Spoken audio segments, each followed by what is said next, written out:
Schwarzes, ein alkoholfreies Bier Ja, sicher. auch? Ja, dann schickt es weg. Hey, da haben wir Versteck gespielt. Da bin ich. Überall ist schon wieder das süße Weihnachtszeug, Leckerstein, Platzerl. Ich mag ja das süße Zeug nicht so. Was soll denn man denn meine Wand mal auffressen, wenn es mal aussaufen kann? Also in diesem Sinne, Prost. Jetzt muss ich eigentlich mal was sagen.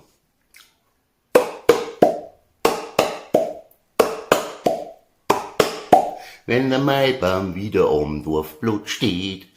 Genauso macht man es im Wald, wenn man die Instrumente daheim vergessen hat. Neues vom Bauhof, Teil 2. Jetzt dann in der kalten Jahreszeit möchten sie einmal das Homeoffice ausprobieren. Naja, schauen wir mal.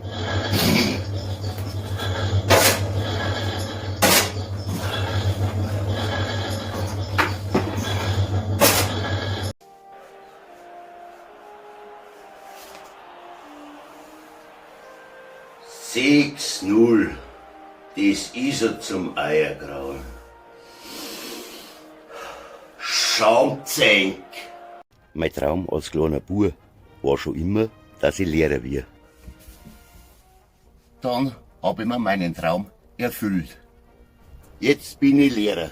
Mülltonnenentleerer.